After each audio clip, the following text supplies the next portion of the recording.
मित्रों, आप लोगों का मेरे इस चैनल पर स्वागत है। आज नवरात्रि पर्व का तीसरा दिन माँ चंद्रघंटा के नाम समर्पित है। आप लोगों का आपके चैनल ज्ञान रस वर्षा पर नवरात्रि पर्व के तीसरे दिन के लिए स्वागत है। माता चंद्रघंटा। मित्रों, हम लोग आज इस बात की जानकारी लेंगे कि माता चंद्रघंटा का नवरात्र में क्या विशेष स्थान है। शारदीय नवरात्रि का तृतीय दिवस माँ चंद्रघंटा। मित्रों नमस्कार, आप सभी का हार्दिक स्वागत है।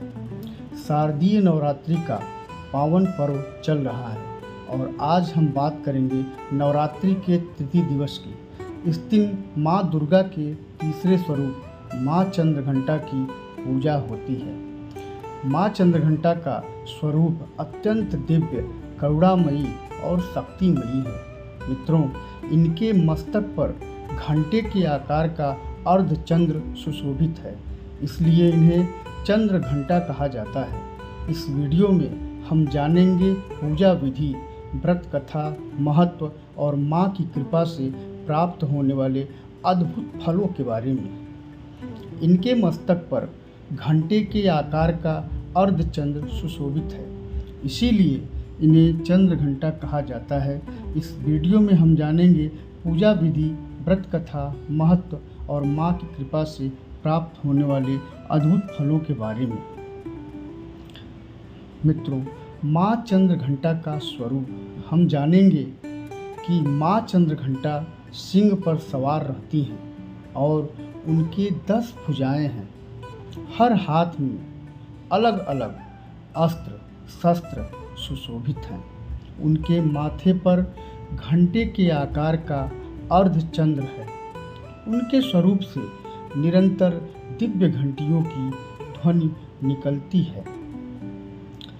दोस्तों, यही ध्वनि दुष्टों के लिए संहारक है और भक्तों के लिए शांति व आशीर्वाद का संदेश देती है। माँ का यह रूप भक्तों को निर्भय बनाता है और उन्हें अद्भुत साहस प्रदान करता है। मित्रों, पूजा विधि हम जानते हैं कि पूजा विधि क्या है। नवरात्र के तृतीय दिन प्रातः स्नान कर पवित्र वस्त्र धारण करें। पूजा स्नान को शुद्ध कर लाल वस्त्र बिछाएं और उस पर माँ चंद्रघंटा की प्रतिमा या चित्र स्थापित करें। कलश स्थापना कर देवी का आवाहन करें। सबसे पहले संकल्प लें, मामाखिल पाप क्षय पूर्वक श्री जगदम्बा प्रीत्यर्थ चंद्रघंटा पूजनम करिष्ये।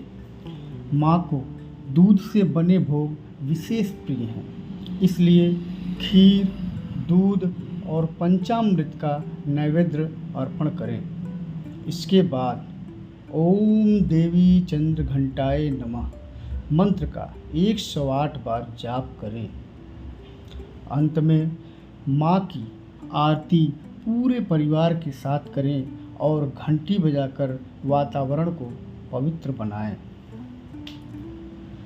तो दोस्तों, माँ चंद्रघंटा की कथा हम जानते हैं कि इनकी क्या कथा है।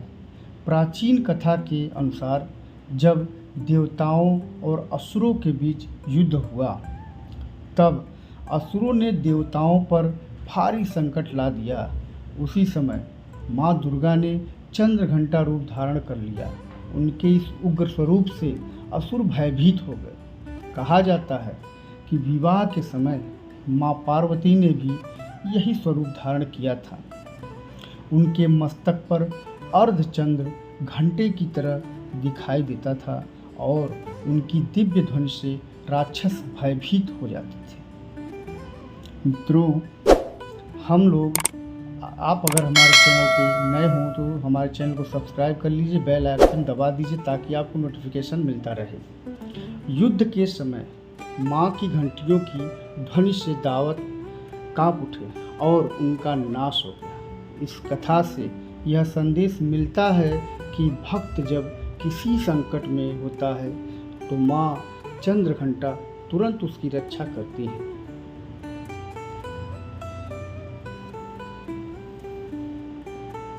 पूजा का महत्व और फल प्राप्ति। इसके बारे में हम जानेंगे। माँ चंद्रघंटा की पूजा से भक्तों को अद्भुत फल प्राप्त होते हैं। सबसे पहले भय और शंका दूर होती है। साधक के भीतर निर्भयता और आत्मबल का संचार होता है। परिवार में सुख, शांति और समृद्धि आती है। कठिन परिस्थितियों में विजय प्राप्त करने की शक्ति मिलती है। शारीरिक और मानसिक रोग दूर होते हैं। कुल की रक्षा होती है और अंत में भक्त को मोक्ष की प्राप्ति होती है। इसी कारण इस दिन की पूजा को अत्यंत शुभ और फलदायी माना जाता है। तो मित्रों, हम आगे देखते हैं कि किस तरीके से आध्यात्मिक महत्व इसका है। आध्यात्मिक महत्व: माँ चंद्रघंटा की उपासना केवल सांसारिक लाभ ही नहीं देती, बल्कि आध्यात्मिक प्रगति भी कराती है। यह दिन मणिपुर चक्र की साधना से जुड़ा हुआ है। इस चक्र के जागृत होने से आत्मविश्वास, साहस और इच्छा शक्ति बढ़ती है। साधक कर्म और धर्म के बीच संतुलन स्थापित करता सीखता है। तो मित्रों, हम आगे देखेंगे कि इसका जीवन सार क्या है, हमारे जीवन में इसका क्या उपयोग है। नवरात्रि का तृतीय दिवस माँ चंद्रघंटा की उपासना के लिए समर्पित है। माँ की कृपा से भक्त निर्भय, साहसी और तेजस्वी बनता है।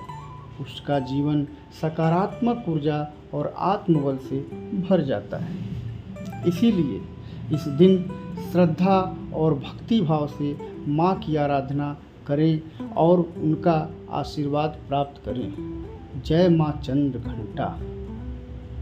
मित्रों, इति शुभम। आप लोगों का कल्याण हो।